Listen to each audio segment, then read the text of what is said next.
Researching Montezuma Castle led to the discovery something odd was occurring at the location in the past, causing the ancient Anasazi people to risk the lives of the young and elderly to travel up and down 100 feet of primitive ladder each day in order to survive in an area having no natural predators to warrant the risk. A question kept forming over and over. What could possibly make people risk their lives in such a manner? Today, people would have trouble performing this task on a modern equipment, yet these people risked it climbing primitive ladders. Why take such a huge risk? A 900-year-old limestone cliff dwellings are one of Arizona's most famous landmarks, whose sudden abandonment centuries ago has proven to be one of the area's most enduring mysteries. However, evidence suggests the site was not simply evacuated by its inhabitants, as early archaeologists have believed for more than 80 years, but instead, recent research shows that its final days were likely fraught with violent conflict and even death. The recent 2016 study didn't explain why the violence occurred at the site, but the research done on the remains found revealed that the dead had sustained trauma before their deaths, as evidenced by cut marks on their bones and fractures in the numerous skulls. As I started to realize that there was archaeological evidence supporting violence at Montezuma Castle, I felt it would be helpful to dig deeper, since I felt there was something more to the mystery. Out of curiosity, I asked the local Native American his unique perspectives on the project and on my interpretation of the data. It wasn't very long before my feet were placed firmly on the path. In October of 1879, the Arizona Sentinel apparently reported. The Fronterizo reports the finding last week of a peculiar skull near Wellington Station at a depth of 45 feet. It's like a human skull but has two horns about 3 inches long, inclined towards a large and well-developed forehead. It may yet be proved that men with horns were not rare in prehistoric times. At the time in history, this type of reports was not uncommon. Other sources report similar events published as well about giant devils, stating, within an ancient burial mound near the town of Sayre in Beaufort County, Pennsylvania, skeletons measuring approximately 7 feet in length were discovered in the 1800s. But the most remarkable feature of these tall skeletons was not their height, but the strange horn-like protrusions above the brow region on their skulls. It was estimated that they were buried around 1200 AD.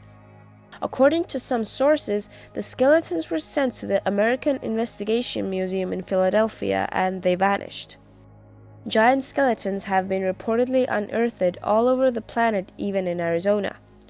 In 1891, in Crittenden, Arizona, while digging for a commercial building, a giant stone coffin was uncovered 8 feet below the surface. A granite case was found inside, which reportedly held the body of a man at least 12 feet tall. A carving on the casing pointed the humanoid had 6 toes and fingers found in biblical history, where it speaks of the giants with 6 toes and fingers that roamed the world during ancient times. In 1923, in the Grand Canyon, Samuel Hubbard found 2 petrified human remains that were 15 and 18 feet in height. Workers reportedly discovered a huge stone coffin in Fort Crittenden, Arizona in 1891. The coffin held a skeleton that measured 12 feet tall and had 12 toes. A giant human skull was reportedly found in a cliff dwelling south in Winslow, Arizona, according to the Complete Guide to Mysterious Beings by paranormal investigator John Keel. It was so big that a size 7 Stetson was placed on it, and it looked like one of those tiny hats merrymakers wear on New Year's. A passage from a book called Arizona Cavalcade, The Turbulent Times by Joseph Miller also describes an ancient giant skeleton found in Arizona. In 1911, moonstone floods cut a new wash through the farm of Peter Marks, exposing bones. Marks went to investigate and quickly unearthed a large leg bone about twice the size of a human's. Puzzled, Marks continued to dig, finding more large bones until he discovered a giant human skull. The skull was of such an abnormal size that it was said if the average man of this day placed it over his head, he could still find room to move it backward and forwards or up and down with ease, without disturbing his natural position. From measurements taken from the skull, a number 10 hat would be required to fit it, the paper reported. Marx reported to the newspapers made the discovery by mere accident. My attention some weeks ago was directed to that part of the farm by flood waters passing through, cutting a ditch. A few bones were found on the surface, but my impression at the time was centered to the belief that they were those of some animal that had been killed.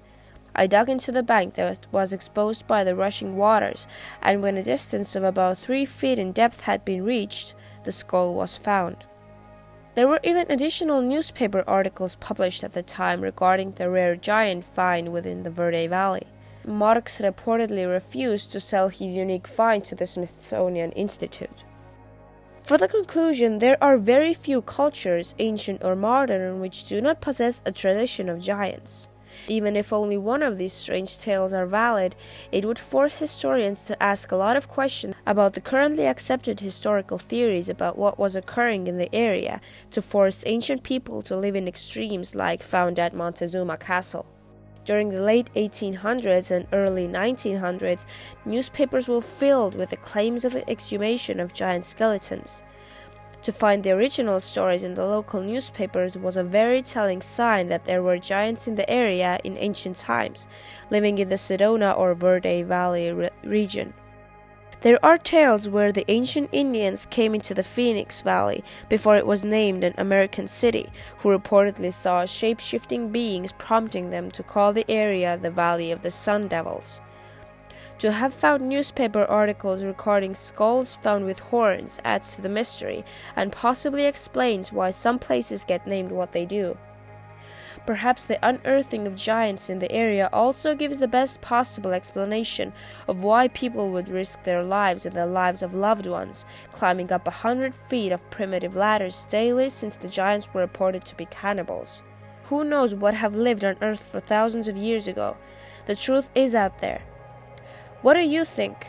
Leave your thoughts down in the comments. Please give us a thumbs up and don't forget to subscribe. I'll see you next time.